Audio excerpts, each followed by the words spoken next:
It puts every living thing on its death toll, a man-made disruption or disturbance of the function of the society, causing great losses to lives, properties, and the environment. Its occurrence depends on two factors, which are the hazard and vulnerability. A hazard is the probability of occurrence of a potentially damaging phenomenon, while vulnerability means the degree of loss resulting from the occurrence of the phenomenon. It is the trembling sensation you feel on the grounds of the earth. An occurrence might be on the influence of volcanoes or tectonic plates shifting in a region that often causes great deal of damaged lives and properties. A result from an immense rainfall, a local flood of great volume that could and will cause damages to the environment and with life in it.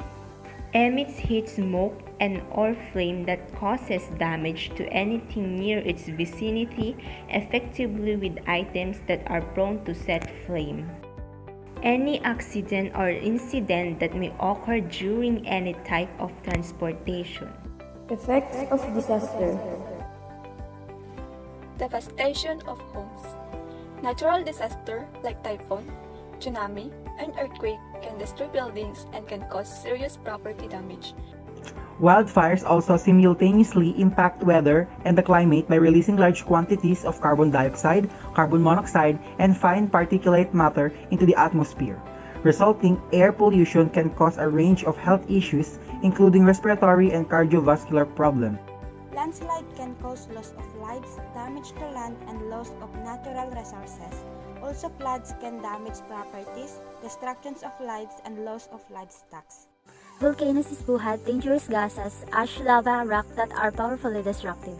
People have died from volcanic blasts. Volcanic eruptions can result in additional threats to health, such as floods, mudslides, power outage, drinking water contamination, and wildfires. Health concerns after volcanic eruption include infectious disease, respiratory illness, burns, injuries from falls, and vehicles accidents related to the slippery, hazy conditions caused by ash. In case of typhoons, stay indoors and keep calm. Monitor news and advisories from TV and radio reporters. If your house is in a flood-prone area, go to the nearest designated evacuation center.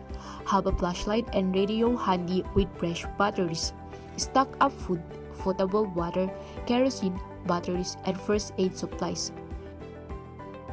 In case of floods, take precautionary measures. Turn off the main sources of electricity, gas, and water.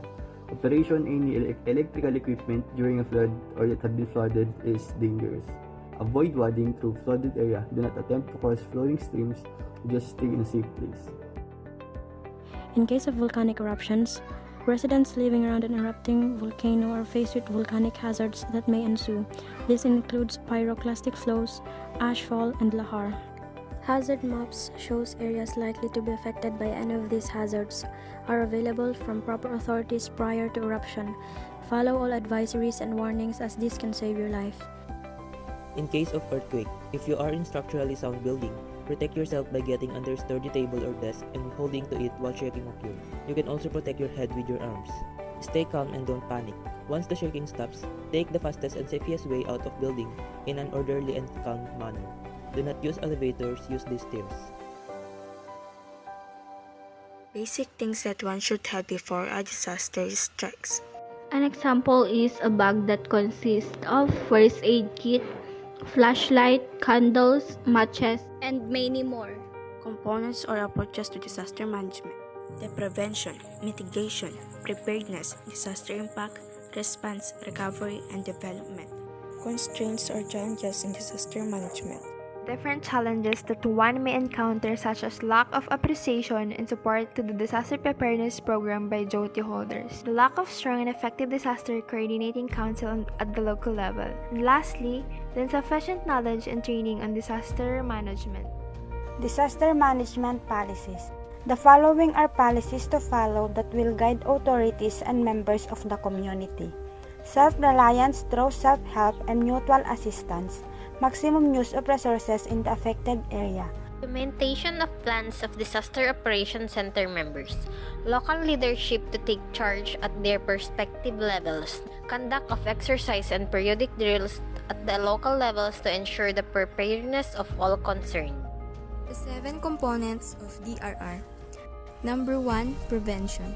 This requires action designed to impede the occurrence of a disaster or its harmful effects on communities and key installations. Number 2. Mitigation. This includes programs intended to reduce the ill effects. Preparedness. This entails measures which enable the governments, communities, and individuals to respond rapidly in effective situations. Disaster impact. This reminds us the effect of different kinds of disaster. Number 5. Response. These include measures taken immediately prior to and full impact. Recovery. This is a process by which communities and organizations are assessed in returning to their proper level of functioning following a disaster. Development. This provides the link between disaster-related activity development. Disaster is a serious problem that occur over a short or long period of time that disrupt or disturb the function of the society, causing great loss of lives, properties, and the environment. Whether the type of disaster is man-made, like fire accident, marine air disaster, structural collapse, hazardous steel, nuclear accident, water supply breakdown, food scarcity, or pollution. Or a natural disaster like typhoons and storm surge, climate variability, flash floods, earthquakes, tsunami, volcanic eruptions, landslide, pestilence, and drought. A disaster won't take place without vulnerability and hazard. We also talk about the precautionary measures or the guidelines on what to do if the natural disasters would take place, like typhoon, tsunami, earthquake, and volcanic eruption. We also talk about the basic things on what to have when a disaster strikes on a community in case of emergency or evacuation. This falls in the DRR, disaster risk reduction. DRR protects the lives and livelihoods of communities and individuals who are most vulnerable to disasters or emergencies. And we also talk about the components of disaster risk management: prevention, mitigation, preparedness, disaster impact, response, recovery, and development.